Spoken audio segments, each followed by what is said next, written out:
ଜ୍ଞାନୀ ପେଚା ଏବଂ ଗର୍ବୀ ଚିଲ। ଏକ ଗର୍ବୀ ଚିଲ ଏବଂ ଏକ ବୁଦ୍ଧିମାନ ପେଚା। ଏହି କାହାଣୀଟି ଆପଣଙ୍କ ଚିନ୍ତାକୁ ବଢ଼ାଇ ଦେବ। ଚିଲ କହୁଛି ମୁଁ ଶକ୍ତିଶାଳୀ, ପେଚା କହୁଛି ମୁଁ ବୁଦ୍ଧିମାନ। ଦୟାକରି ଶେଷ ପର୍ଯ୍ୟନ୍ତ ଭିଡ଼ିଓଟି ଦେଖନ୍ତୁ। ଶେଷରେ କିଏ ଜିତୁଛି ଏବଂ କିଏ ହାରୁଛି, ଶକ୍ତିଶାଳୀ ଓ ବୁଦ୍ଧିମାନର କାହାଣୀ।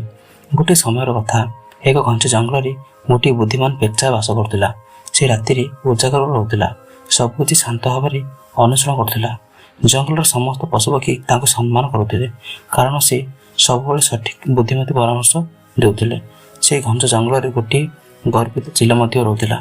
ସେ ଖୁବ୍ ଉଚ୍ଚରେ ଉଠୁଥିଲା ଓ ନିଜ ଶକ୍ତି ଓ ତେଜ ଦୃଷ୍ଟି ଭାବ ଉପରେ ଗର୍ବ କରୁଥିଲା। ସେ ଭାବୁଥିଲା, ମୁଁ ସବୁଠାରୁ ଶକ୍ତିଶାଳୀ, ମୋତେ କାହାର ଶିକ୍ଷା ଦରକାର ନାହିଁ।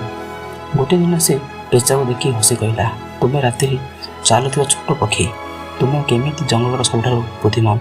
ପେଚା ଶାନ୍ତ ଭାବରେ କହିଲା, ଜ୍ଞାନ ଉଚ୍ଚରେ ଉଡ଼ିବାର ନୁହେଁ, ସଠିକ୍ ଭାବରେ ଦେଖିବାର ଅଛି।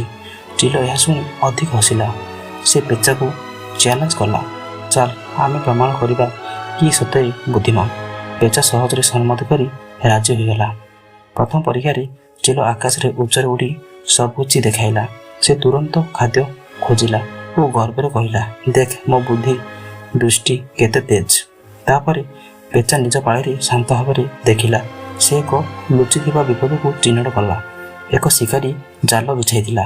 ପେଚା କହିଲା, ତୁମେ ଉଚ୍ଚରେ ଦେଖିଲେ କିନ୍ତୁ ଗଭୀର ଦେଖିପାରିଲ ନାହିଁ।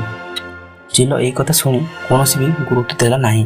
ସେ ପୁଣି ତୁରନ୍ତ ତଳକୁ ଆସି ଖାଦ୍ୟ ଧରିବା ପାଇଁ ଚେଷ୍ଟା କଲା, କିନ୍ତୁ ସେ ଜାଲରେ ପଡ଼ିଗଲା। ଚିଲ ଭୟରେ ଚିତ୍କାର କରିଲା, ମୋତେ ବଞ୍ଚାଅ, ମୋତେ ବଞ୍ଚାଅ। ପେଚା ଶାନ୍ତ ଭାବରେ ଆସିଲା ଓ ତାର ବୁଦ୍ଧି ଦ୍ୱାରା ଜାଲକୁ କାଟି ଚିଲକୁ ମୁକ୍ତ କରିଲା।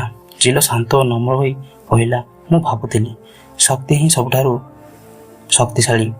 ସତ୍ୟ ବୁଦ୍ଧି, ଶାନ୍ତ ମନ ଓ ଧୈର୍ଯ୍ୟରେ ଅଛି। ପେଚା ହସିକରି କହିଲା, ଯେଉଁଠାରେ ଅହଙ୍କାର ଅଛି ସେଠି ଅନ୍ଧକାର ଅଛି, ଯେଉଁଠାରେ ନମ୍ରତା ଅଛି ସେଠି ସତ୍ୟ ଜ୍ଞାନ।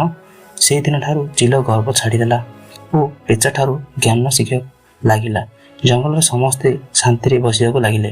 ଆମେ ଏହି କାହାଣୀରୁ ଶିଖିବାକୁ ପାଇଲେ, ସତ୍ୟ ବୁଦ୍ଧି ଶକ୍ତିରେ ନୁହେଁ, ଧୈର୍ଯ୍ୟ ଓ ନମ୍ରତାରେ ଅଛି। ଅହଙ୍କାର ଆମକୁ ଅନ୍ଧକାର ଓ ଜ୍ଞାନ ଆମକୁ ସତ୍ୟ ମାର୍ଗ ଦେଖାଏ। ଶିଖିବାକୁ ଚାହିଁଲେ ପ୍ରଥମେ ନମ୍ର ହେବା ଦରକାର।